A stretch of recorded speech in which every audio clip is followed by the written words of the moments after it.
Welcome to Rebel Mindset, the podcast where we question everything. We're Kim and Callie, and we're on a mission to help others think for themselves, break free from outdated systems, and lead in a way that's truly fulfilling for them and creates a lot of impact. And today we're with Nancy Bolen, who, through determination and against a nun's wishes for her, joined the Navy, served aboard the USS Hunley and Canopus, and ultimately held administrative leadership roles in the Blue Angels and Top Gun. You'll hear how she turned her rebellious life goals into groundbreaking success and became a trailblazer for a lot of women along the way. And through her story, we hope that you're going to learn how you can lean into determination yourself. So we want to first thank you so much for your service. My pleasure. And we are, like I said, very thrilled to have you here today. And Nancy, we like to start with basically a quick stat to try and get everybody on the same page and kind of wrap their head around the topic today. Mm-hmm. So you probably already know the answer to this, but what percentage of the US population serves in the military? And this is according to Pew Research Center 2023. So it's I have fairly recent. no clue. I thought you were just going to be like, it's this. Nope. No. I don't think I think it's small. I think now it is small. Yeah. It was much higher, about 9/11, but I think it's decreased quite a bit. So I'm even like 20%. Do you think it's lower than that, Nancy? I'm Uh, guessing too.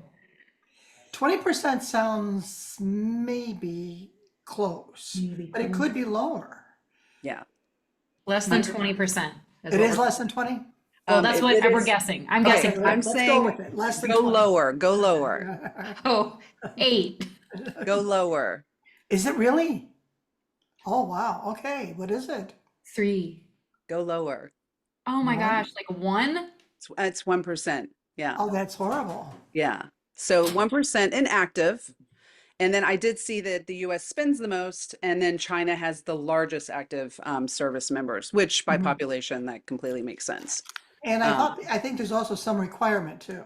yes. Yeah. Mhm. And which makes a big Wow. difference. We have a Right. complete voluntary military. So Correct. Mm, that also is going to pull that And number we down. don't Yeah. have a draft. We don't have a draft, so that does change everything. But there are Yeah. countries that have a mandate, including women. Hmm. I hmm. don't think Yeah, China's lots. one of them, but Well, we love your story and how rebellious that we think you are. I don't know if it felt like that at the time. And we really like the topic of destined versus determined and kind of that grit when you lead a very determined lifestyle.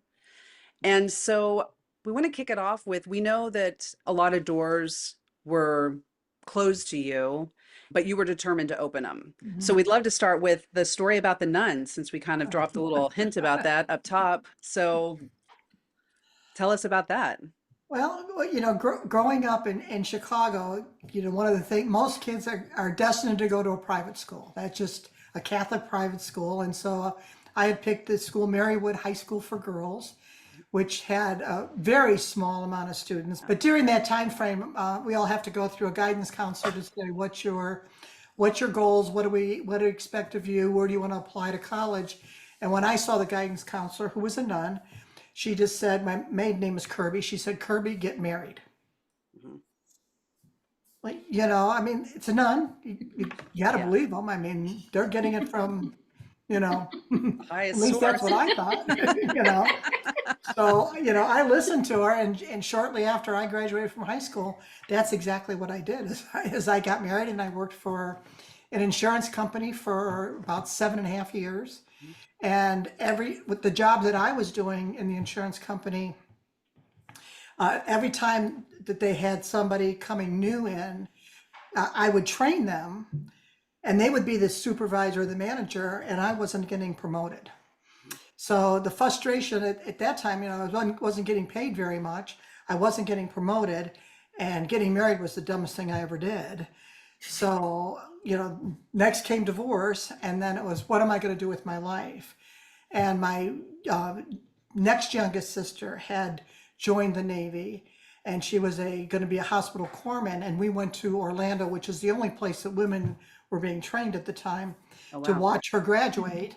Yeah. And I was just walking and looking and observing, and I'm watching that the men are running, the women are running, the guys are push-ups, the women are push-ups. Everyone's getting up at the same time. They're all going to eat at the same time. They're graduating. And I said, this is something I think I want to give a shot at. You know, Yeah. I thought everything seemed to be on an equal playing field. So when I came home, I said to my boss, I'm going to join the Navy. This is what I'm going to do. I told my mother, and then the bets started coming in. Oh, no. $100, she's not going to make it. No, $200, she's not going to make it. Well, I make it. She's going to make it through boot camp, but she's not going to make it. So they started making those bets, which was really kind of incentive for me, saying, "Hey, I think I can do this." So I was 27 when I joined the military, which is pretty old for at that time. And you know, boot camp. Once you recognize that boot camp is only a mind game, you know, conditioning you to follow the orders and do what you're told to do, not to question what they're doing, and just understand the process. And Mhm. 8 weeks later, it was all over with. Can you tell us a little bit about the Blue Angels? Like, how did you decide that that was one of the next steps? I know it was a little bit later on, but how that Yeah, it was much came on your later on, radar? and I had taken a job in Pensacola, and I was teaching Navy Leadership School, which I absolutely loved. Teaching the young commissioned officers, you know, about converting from being enlisted to being an officer. I really, really liked it. Mhm. And the kids they were acclimated into the schools. Everything was going well. And then on a Tuesday morning, I heard this noise, this sound of this massive jet. Uh-huh. And I was like, what is that? And they said, that's the Blue Angels. You don't know about the Blue Angels? And I was like, no, you know, I had never been around or never seen an air show, you know, it just wasn't something, you know, that had connected with me before. And they said, well, you should consider trying to apply for that sometimes, because they've got an administrative job there. So part of getting in with the Blue Angels is you have to go to an air show. Yeah. You had to meet the pilots, you had to meet the crew. It's not an application kind of thing, but it's a meet and greet where they get to know you as a person. And then at the end of their application time, they will decide, depending on how many applicants they have, they will call you in for a formal interview where Yeah. you sit at the table and they start asking you all the hard questions. And some parts they'll tell you to tell a joke. I mean, I'm not a jokester, so I'll tell a joke. Did you have Yeah. one on the ready? No, because I don't No. know. They don't tell you. Uh-oh, were you They like a don't knock tell you. knock joke then, just to Yeah. get through? Yeah, so then at the end of that scenario, they say, we want you to call on this date at this time. And of course, I was sitting in my office in Pensacola and nervous as can be to make that phone call. And I call up and I'm talking to the commanding officer, who's also known as the boss.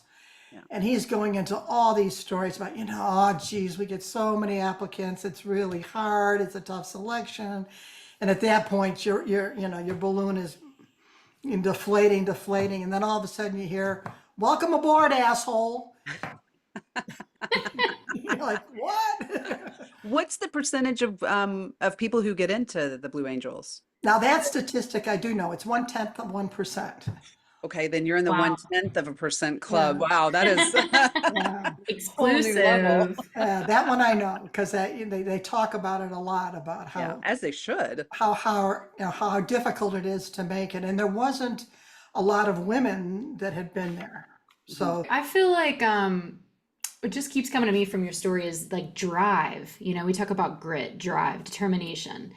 And I'm curious of your thoughts on that. Like, is that something that you think you were born with that was just activated when folks challenged you? Like, how did you come to that?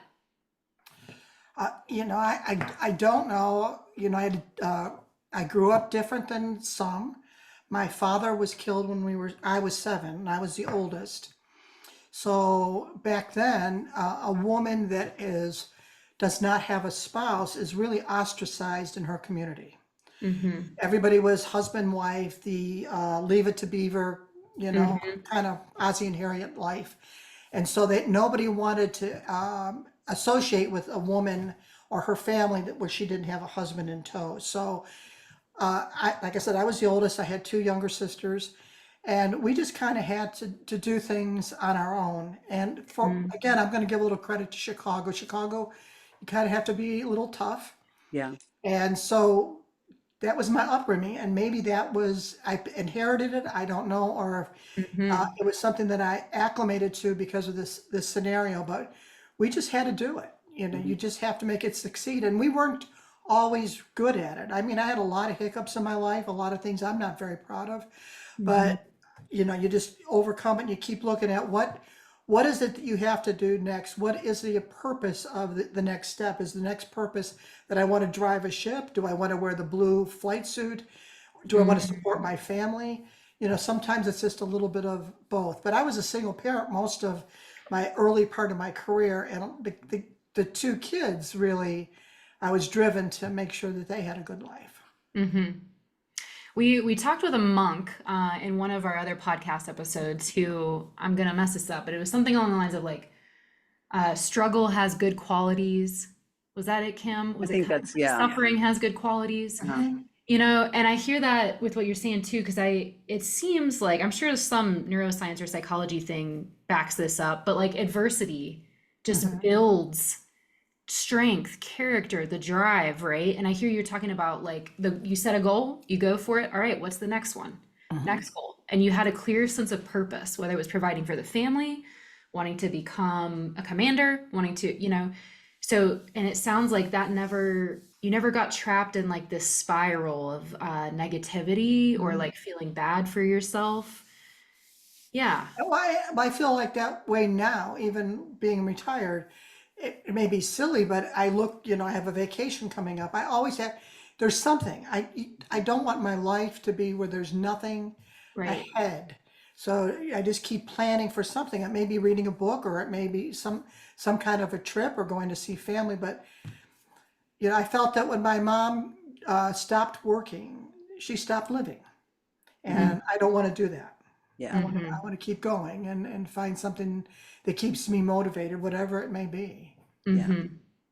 Well, to shift a little bit, how was it in your career walking into rooms and having to basically completely be in charge and have other people pencils down and have to back away from what they're doing? And I think in particular, I know you discussed with us before about taking over the control tower at O'Hare Mhm. International Airport and asking a bunch of veteran people who'd worked there forever that they could step back because you are now in charge. Um, I did, and a lot of it's acting. Hmm. Mm-hmm. You go in there and it's, Mm-hmm. you really are you're torn up inside, you're shaking in your boots. Yeah. But you go in there and you have to portray the confidence. And I think I learned a lot of that when I was teaching or facilitating leadership school, Hmm. is it was all Mm-hmm. in the portrayal, because if they don't believe you, then they're not going to follow you. Yeah. And you need them to follow you. And you have to exude leadership, and I have control of this. And they have no idea if I've done it one time or 5,000 times. But Yeah. at that time, you make them believe I've got this, and they're like, Hmm. back off. Yeah. So you can Mm-hmm. kind of walk in and then was that the first time to go into an airport and have them No, but that was the so first time to do it in something so big. yeah. Mm-hmm. I mean, I think you Chicago said O'Hare Chicago. was huge. You said it was the second busiest at that time, and that Yes, in Yeah. the was that in the 70s or what? Just to that give was in 98. 98. Okay, so I'm not even going that far back. Yeah, I'm taking it yeah, way back. yeah. Yeah, so that was in 98, and you first started in the Navy in 79. 79. Okay, so Mhm. that was the 70s. Yeah, and O'Hare was the second busiest during that time in the At that 90s. time, I think it was about the second busiest airport at that time. Mhm. Yeah. Wow. And I mean, if you've ever been, I mean, there's planes landing different runways all the time. And all we're trying to do is get those planes up, and we're trying to get them, over Mhm. to Lake Michigan. That's it. Yeah. Just get them out of the pattern, and that's it. Yeah. To Mm. stay out of Chicago's way. But Yeah. sometimes you just have to. What do you have any tips or tricks on how you would get into that kind of acting mindset before you walked in a room? Um, I don't know if it's just my zenning. I call it the zen, Uh-huh. just The calm my Zen. head as I'm going in there, taking deep breaths. And Hmm. then as you're going up that elevator, just getting ready when that door opens, That's who you are. that's it. It's like walking on a stage. Here I am. I'm Barbara Streisand and I'm getting ready to sing, for a whole bunch of people. And you just walk in there and people, they're not used to, first of all, they weren't used to seeing a woman in a flight suit. Hmm. So Right. that was a little bit difficult. And I didn't know all the jargon, but they didn't need to know that. So I just make it very clear that they don't need to know what they don't know. Hmm. Yeah. Yeah. Yeah. I think that's something that can sabotage a lot of people.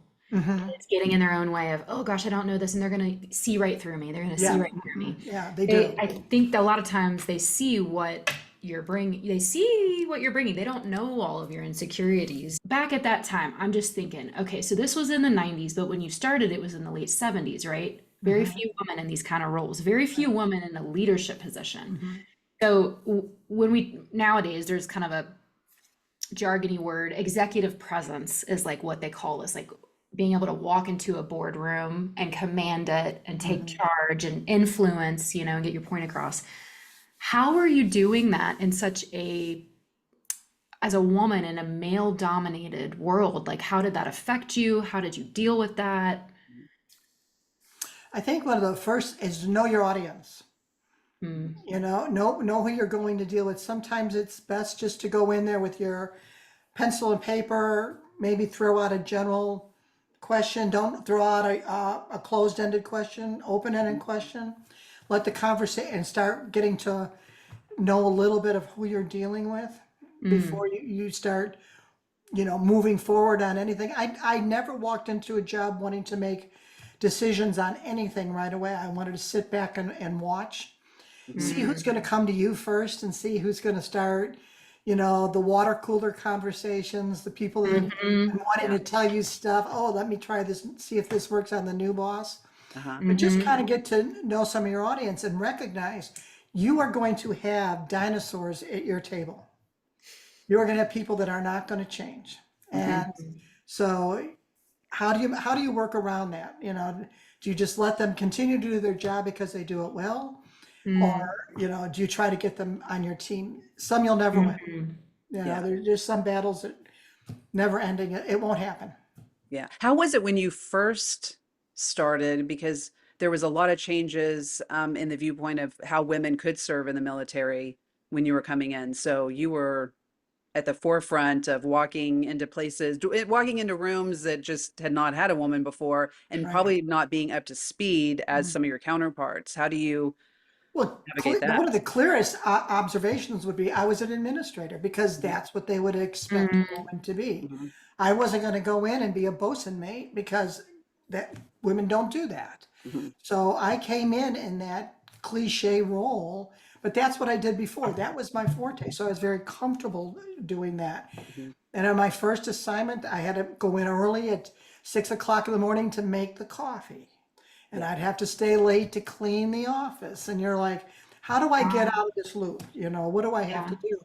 And I learned that in the military, that the only way to get out of it is get promoted. Yeah. The higher you got, the least dirty jobs you had to do. So Mm, I said, okay, I'm going to get as promoted as fast as I possibly can. What's the fast track? mm. Yeah. And so when I went to school for my technical training, it was a self-paced school. It was 8 weeks. I finished it in 13 days. I went out of here. Wow. And because I finished it in 13 days, I got to pick where I wanted to go when I was finished. So I picked to go back to where I was, but in a different capacity. And now I've been promoted because I got through school so fast. Hmm. So now I'm not the really junior person. Now I've moved up, 4 pay grades since I Yeah. left. And within the first 5 years of my service, I had jumped 8 pay grades. I didn't want to do the lousy jobs. Yeah. Hmm.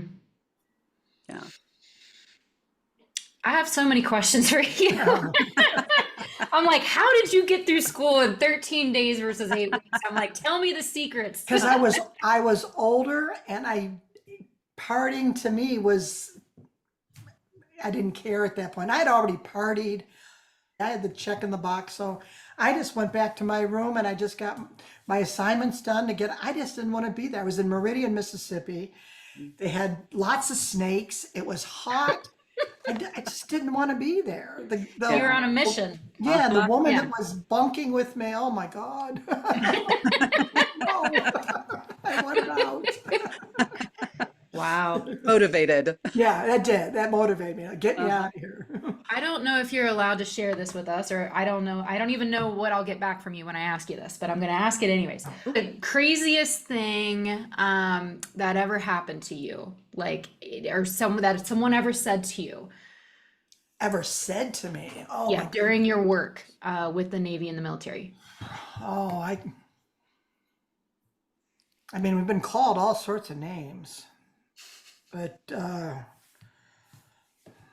that's hard to say. There's so many crazy things that have happened, but I can tell you. I'll tell you a Blue Angel story. It's not Yeah. that crazy, but this shows you my ignorance, for the aviation. Because when I got there, I never had worked in aviation.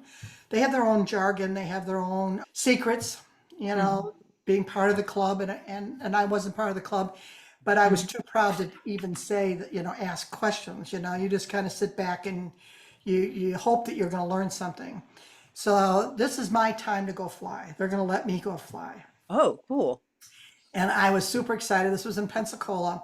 So they're briefing me, and you hear all sorts of stories that they're going to turn the heat on real high in the back, and they're going to do everything they can, to Eject make you you out. pass out, throw up, So you're prepared. You're going to fly the next day.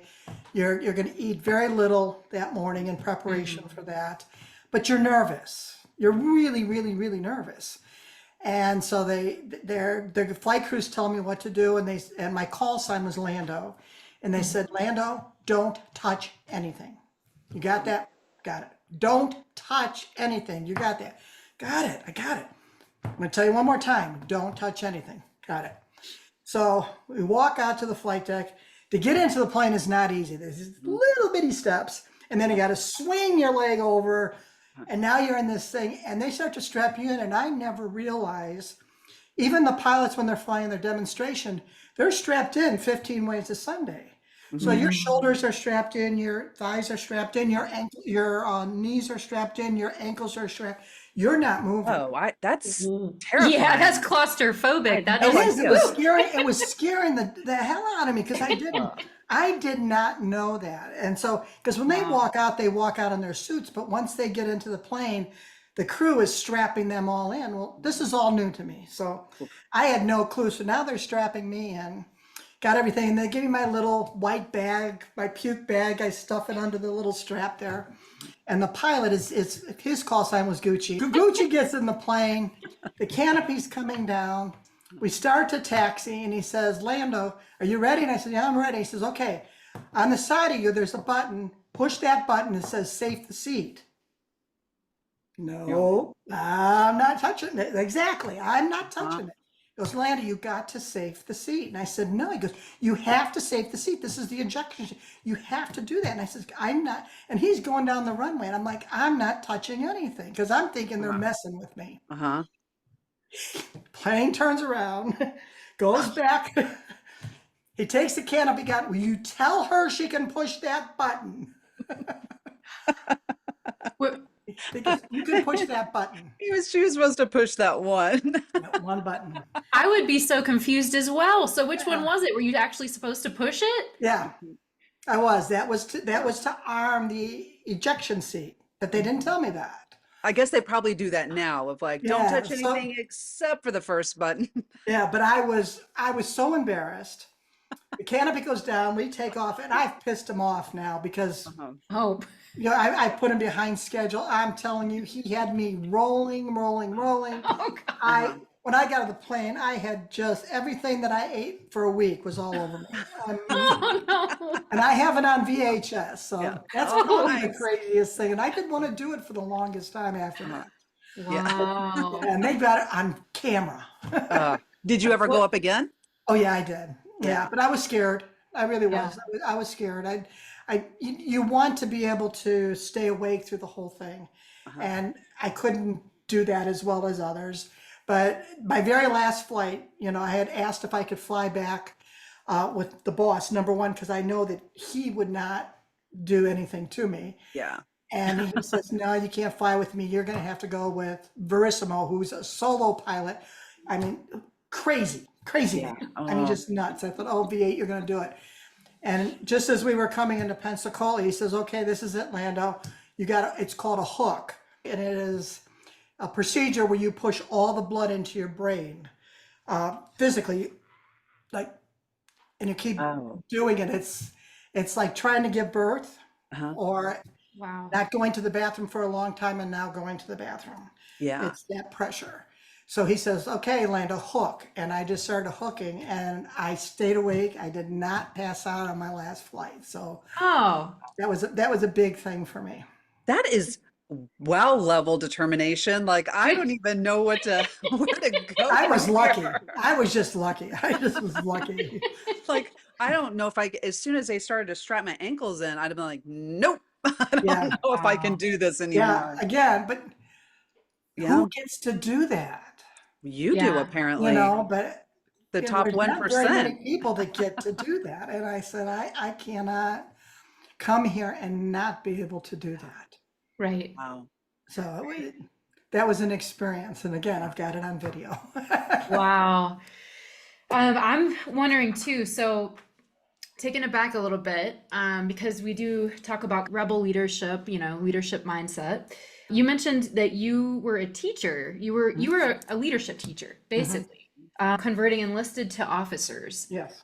This is a lot of, I think, what Kim and I do as coaches as well, is helping people. I mean, different setting, but same principle. People moving from maybe like a manager to a leader of leaders, of multiple leaders, going from a subject matter expert, having to let that go, and then having to lead a whole team. What did you find were like good tips or things that made people successful officers, successful leaders? The one that I used to use all the time, and it relates to our uniform, is that our uniform, when you become a leader, when you become an officer or what they call a chief, the pants have pockets. And when you're not that, your pants don't. And that's a lesson to learn, is that when you become a chief, when you become an officer, put your hands in your pocket. Let them do the work. You've got the expertise, but it's not going to work if you don't let them learn how to be the expert. So that's the hardest that we all have as a subject matter expert, being the SME of anything, is that we know the answer. Let's get it off our plate. Let's get it done. And the worst thing we can do is to do that because we're not training our relief. Right. That's what I always taught me. Always training your relief. That's so true. I love the pocket Uh-huh. anecdote. Yeah, it worked. It worked for them because they understood that put your hands in your pockets and let them do the work. Yeah, it's amazing. Mhm.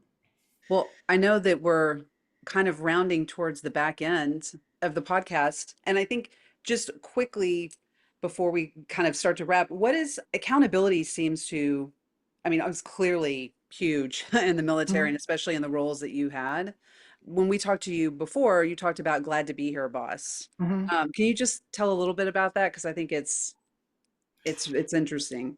Well, when we're briefing before and after a flight, because the teams always brief before you go in what you're going to do, and when you're done, what you've done.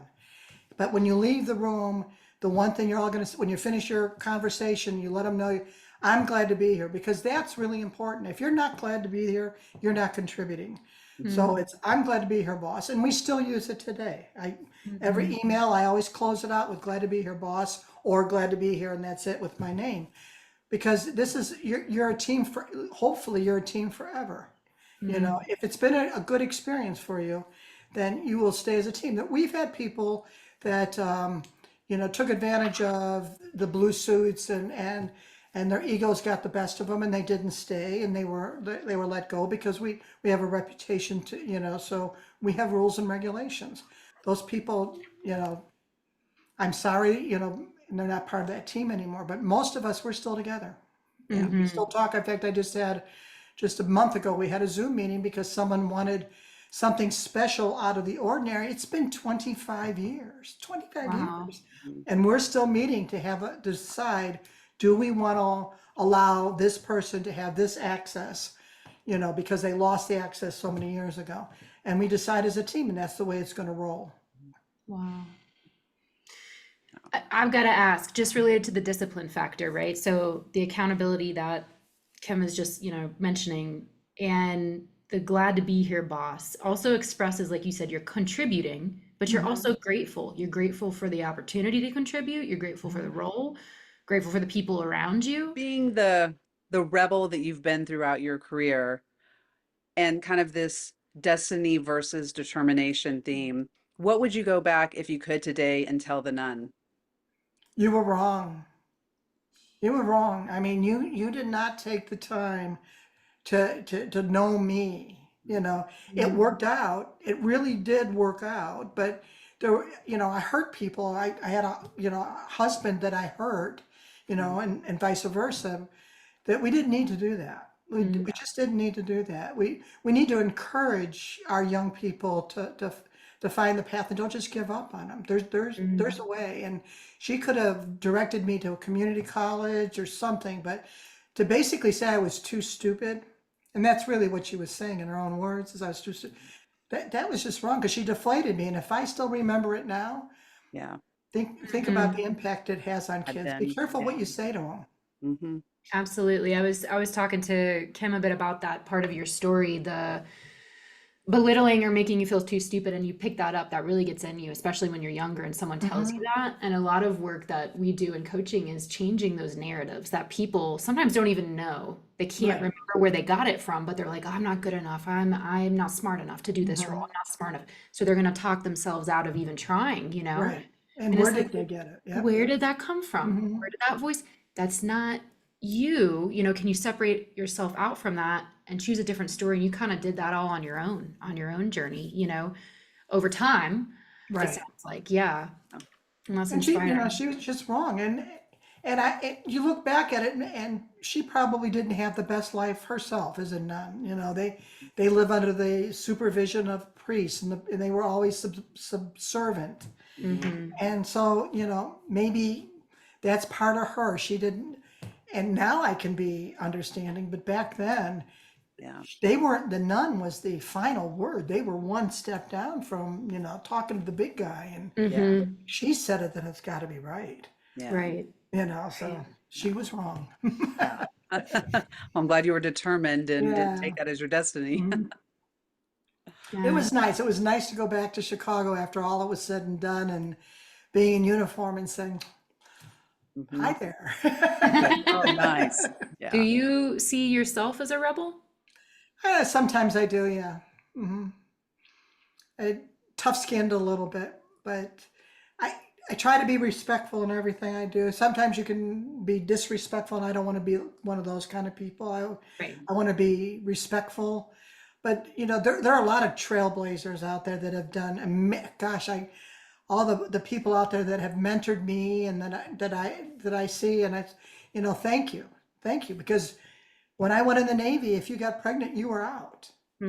Somebody in front of me said, no, that's not the way it's going to be. Then they said women can go on ships, and now women can be in combat, and women are flying. And I think I told you before, 2 years ago, the very first female Blue Angel jet pilot. I mean, gosh, darn it. I am so impressed, and she did incredible. That's a proud moment, and so we're still breaking glass ceilings, and I hope that continues to happen. Yeah. I feel like it's time for us to say, glad to be here, boss Lando. I know. Glad to be here. Definitely glad to be your boss. Yeah, it's really inspiring to hear about your story. As you said, like the 1/10 of the 1%, being in the Blue Angels and pursuing your path despite obstacles. And as another female leader, it's really inspiring, and we really appreciate your service to the country and also just speaking with us. Well, it's been my pleasure. Thank you so much. Learned a lot. And I think the pockets, I have a whole new outlook on pockets now. I hope that helps. Love man. that. So, just for everyone listening, thank you for joining us.